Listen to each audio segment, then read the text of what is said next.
Jemi rikthyer në pjesën e dytë të këtij emisioni, do të mbetemi tek aksesi tek fondet e ndryshme, por jo tek mikrofinanca që folëm në pjesën e parë, do të flasim për fondet e tjera edhe të Bashkimit Evropian. Për këtë unë kam të ftuar në studio zotin Ergis Sefa, ekspert i fondeve të BE-s dhe njëherë është ndihmës i bizneseve pra që gjejnë financime. Mirë se erdhët. Faleminderit për ftesën. Konkretisht si ekspert i fushës, cilat janë mënyrat më efektive që bizneset mund të ndjekin për të gjetur fonde të ndryshme?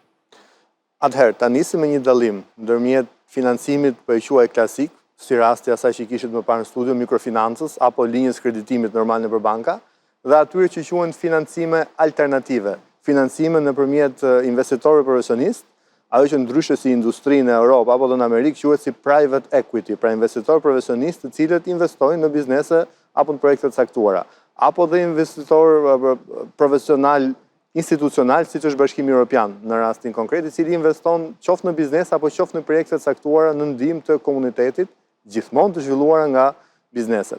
Në Shqipëri, kjo pjesa e dytë e financimeve alternative është shumë pak e zhvilluar, por për shkak të procesit të integrimit evropian, jemi në një fazë shumë të mirë dhe në momentin e duhur për të hyrë në këtë lloj financimi. Pse është më pak në Shqipëri? Ka një sër faktorësh që kanë ndikuar në këtë drejtim. E para, sepse biznesi shqiptar nuk ka qenë i njohur tradicionalisht me këtë formë alternative. E dyta, sepse kuadri rregullator dhe ambienti i biznesit nuk ka qenë i përshtatshëm për të tërhequr investitorë profesionist edhe për biznesin e vogël dhe të mesëm, përveç se për biznesin e madh, po fokusohem tek i vogël dhe tek i mesmi. Dhe e treta, sepse fakti që ne hymë në një proces integrimi evropian e shton edhe më shumë besueshmërinë e investitorëve të huaj, kryesisht për të ofruar me bizneset dhe me tregun shqiptar.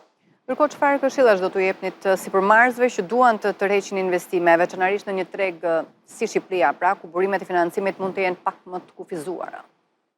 Në rast parë dhe mbi të gjitha të rrisin kapacitetet njerëzore, kapacitetet profesionale që kanë në bizneset e tyre, me njerëz të cilët janë të aftë të kuptojnë këtë lloj forme financimi dhe të kuptojnë zhvillimin e biznesit në përgjithësi. Dhe e dyta, ajo që është dhe më e rëndësishmja, seriozitet në projektet dhe në programet që prezantojnë tek investitorët profesionistë për atë që duan të bëjnë. Sa vështirë kemi për të përgatitur projekte të sakta dhe që përthithin më pas fonde? Fatkeqësisht e kemi goxha të vështirë. Tash si treg, kjo e private equity, pra investimi profesionist, është shumë pak i njohur dhe i zhvilluar në Shqipëri, pikërisht ndër arsyet e tjera edhe fakti që terreni dhe projektet që kanë gjetur në Shqipëri nuk kanë qenë as pak të duhurat. E theksoj edhe një herë, kjo vjen si pasojë një kombinimi faktorësh dhe mosnjohja më përpara nga ana e biznesit ton, apo mosrritja e kapaciteteve profesionale në këtë drejtim është një faktor thelbësor që ka ndikuar që të kemi këtë mangësi. Në aspektin e investitorëve institucional, siç është Banka Botërore dhe Bashkimi Evropian, përthithja e fondeve që ato kanë pasur në dispozicion deri më sot, gjithashtu ka qenë e ulët, edhe për shkak mungesës së kapacitetit profesional që ne kemi pasur. Flasim edhe për administratën, për t'i përthithur këto fonde dhe për t'i çuar pastaj në sektor të ndryshëm, apo vetëm tek qasja dhe prezantimi i kompanive vetë? Jo, në fakt po flas vetëm për sektorin privat, nuk po flas për sektorin publik. Administrata padyshim ka problemet e veta në përthithje, por po flas për fondet që janë në dispozicion të sektorit privat.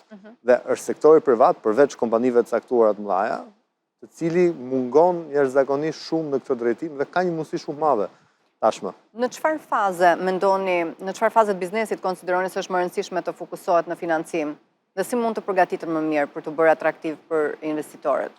Pyetje me shumë vend.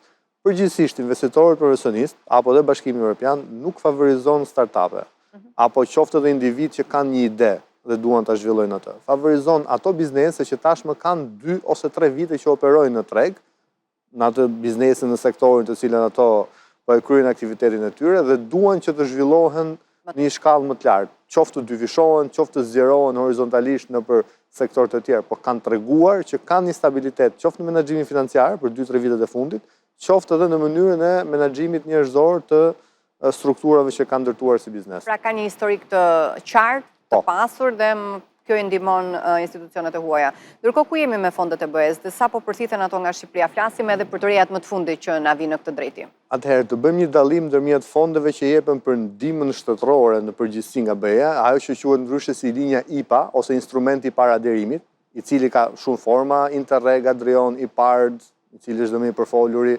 cross-border e tjerë, dhe programeve të veçanta të financimit që gradualisht po hapen për bizneset shqiptare me menaxhim të qëndërzuar direkt nga Brukseli. Kjo hapje po vjen si pasojë e procesit të integrimit, prandaj ka vetëm këto 2 vitet e fundit që ka filluar të bëjë. Programe që kanë bëjnë me energjinë e rinovueshme, që kanë bëjnë me digitalizimin, kur them digjitale në çdo aspekt, qoftë në hardware, pra qoftë në pjesë apo qoftë në software, në zhvillime softwareike, programe që kanë bëjnë me zhvillimin e turizmit, sidomos zhvillimin e turizmit të qëndrueshëm, programe që kanë bëjnë me manufakturën në përgjithësi dhe prodhimin e vogël, e mesëm edhe të vogël. Gradualisht do të fillojnë edhe një programe të tjera të hapen, siç e dim fatkeqësisht programet që lidhen me bujqësinë dhe agroturizmin për momentin janë të pezulluara për shkak të hetimit i parë që po kryhet, por besoj shpejt në një fazë të dytë edhe ato do të lirohen.